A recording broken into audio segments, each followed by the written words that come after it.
I can tell you it is probably one of the best systems in the country. We're light years ahead of many states. It's a vast improvement over the system as it had existed for many, many years in Kentucky.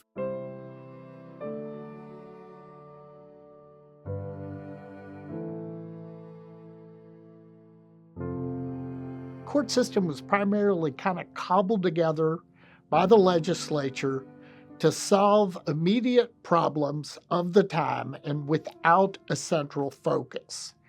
So coming into the second half of the 20th century, we basically had a 19th century court system. You know, I think it must harken back to what things were like during the time of the Articles of Confederation in this country, where the colonies were loosely associated. There were no binding rules to bring them together. And the chaos that ensued basically caused them to want to have uniform weights and measures, uniform postal service. They needed some uniformity, not to dominate the system, but to give it some cohesion, some viability, a life of its own.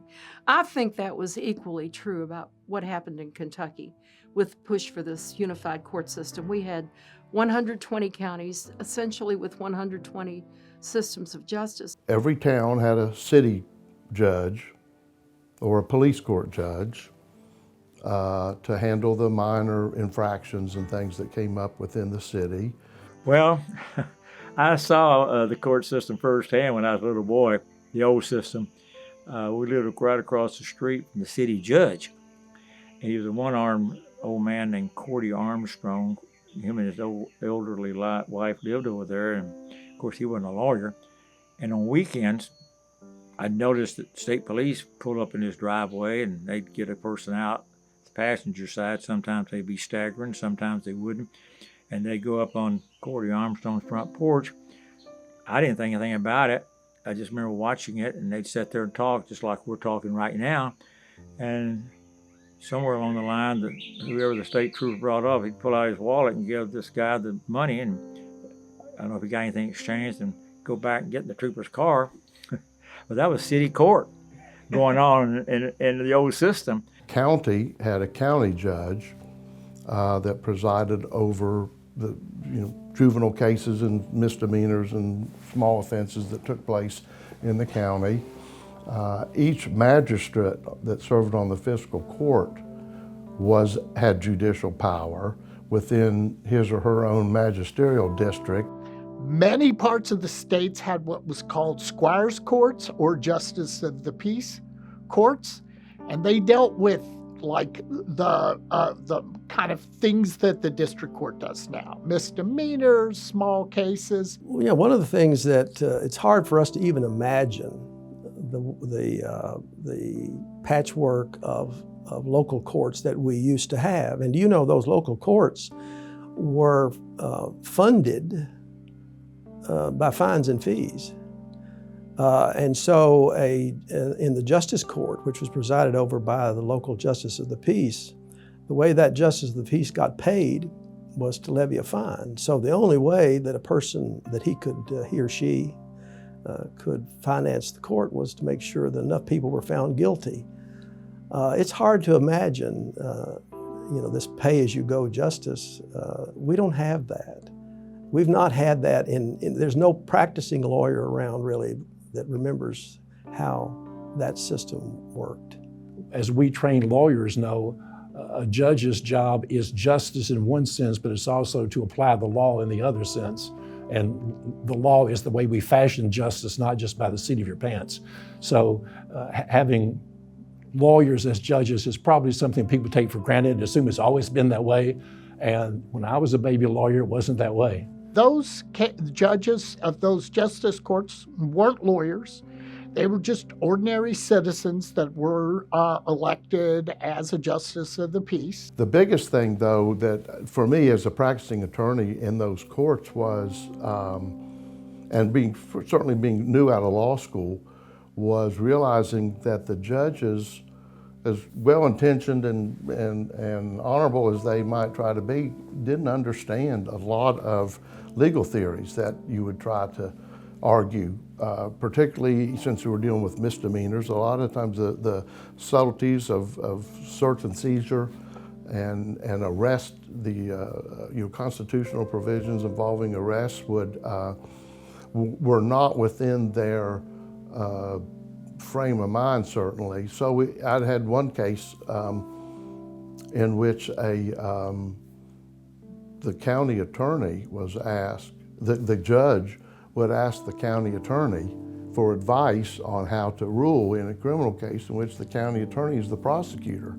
So you have a defense lawyer there making a point about his case, and the judge turns to the county attorney, the prosecutor, says, well, what about that? Is that a good theory? Then you're dependent on the honor of the county attorney or the opinion of the county attorney. In Kentucky and in a lot of other states that adopted the unified court system in the 60s and 70s, it was to abolish courts presided over by people who were not lawyers, and to abolish courts where the judges were decided by the local small city to be the police court judge or by the county judge sitting in quarterly court and county court as a non-lawyer, to have a professional court system of only lawyers presiding in courts of general jurisdiction like the district court, combined all of those state and county courts into the jurisdiction of the district court. And those judges, of course, sit district-wide and are courts of general jurisdiction. And so this has brought the state together in order to, I think, give body to that concept of equal justice under law. It's a reality because we have unity of policy, we have a format that's similar, we have a body that governs us in terms of our administration with the administrative office of the courts, a technology source. We have something that brings us all together and gives us structure. And I think that gives predictability to our actions and our decisions. And also it gives people legitimate expectations of consistency wherever they are in Kentucky with the outcome of a case. We're all citizens in Kentucky, the Commonwealth, and no matter where you are in the Commonwealth, if you are before the courts, if you're seeking justice before the courts, it should be the same no matter in what county you're in, because really we're all part of the same state, Commonwealth, etc.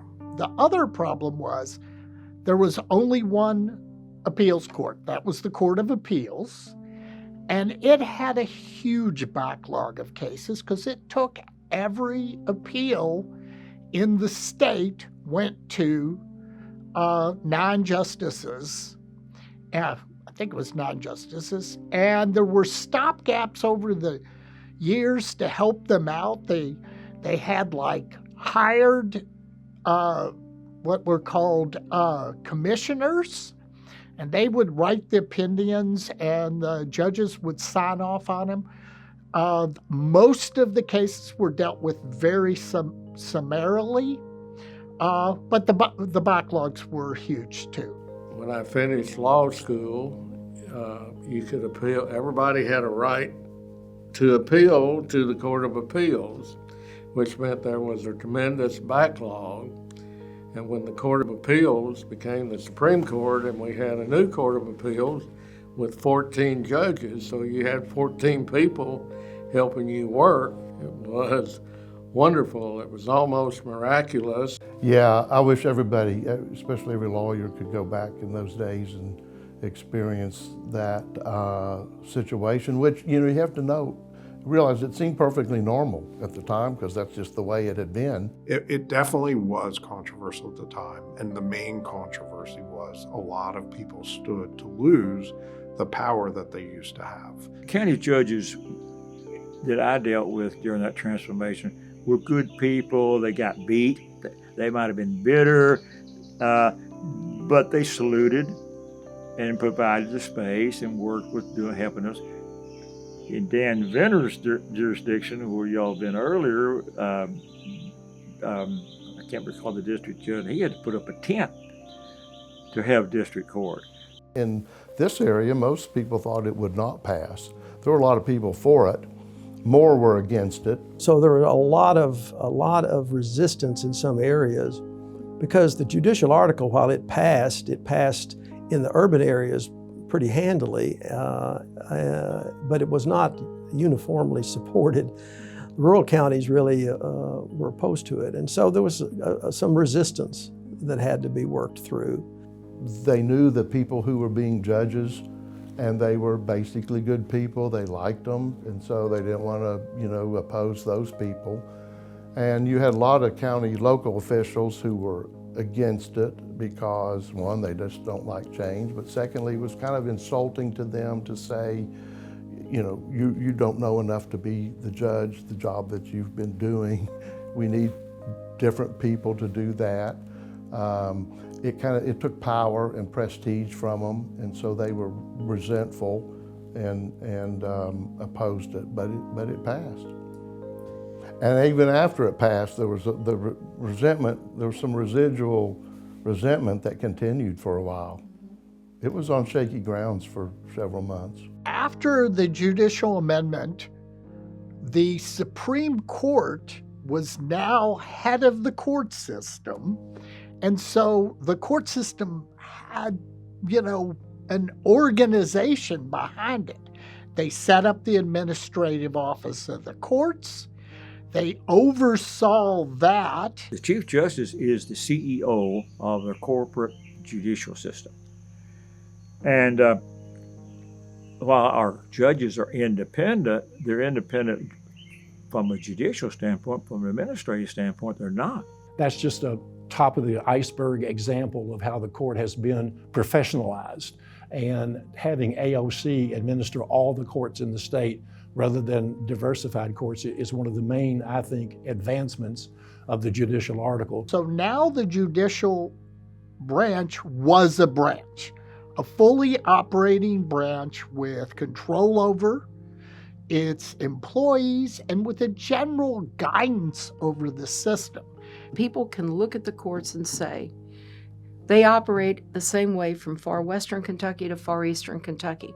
Therefore, again, that concept of equal justice under law is symbolized by the structure itself. And hopefully that symbolism of continuity and uniformity will mean equality of applicability of the law, that they will be treated the same regardless. You can expect that the judges who are on the bench were elected under the same system that they were, regardless of the county they were in.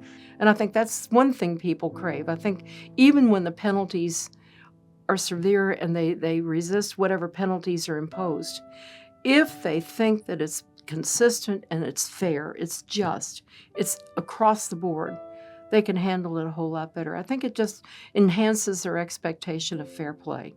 I think we've improved people having access to justice. And I hope that 50 years from now, it will not be a bar, that the expense of it will not be a bar. And even to this day, there are still transitions going on. For example, one of the things that the unified court system corrected or saw that there was an issue was they needed special courts just to deal with family law issues. And so in 2002, which was many years right after the unified court system, they actually the legislature created the new family courts, right? So it's continuing to evolve even to this day, I would say, to the better as people learn. To be a unified court in Kentucky has been a process we've lived into. It didn't happen in January of 1978 automatically. We didn't flip a switch and become a unified court. We have a new constitution. It's not the 1891 Constitution anymore. And the judicial article was the first of those changes, the first of those reforms to be implemented. So in that sense, it's not only 50 years, it's 50 years celebrating the first step in bringing that Constitution into the modern era. It's kind of like watching a child grow. You see it born and you see it mature, and here we are with a long history of jurisprudence. What's fascinating about this project and what the people of the Commonwealth did was this was a bipartisan effort. There was just incredible leadership in the legislature and in the courts and among the citizenry interested in effecting change, really to improve the quality of the provision of justice in this Commonwealth. And I think if there's any lesson to be learned is that when we act in a bipartisan manner, when we act for the best benefit of our peoples, then great things can be done. The great idea has taken flesh and has come to be and is a reality. And it's alive and well, and it has a bright future ahead, at least another 50 years, I hope.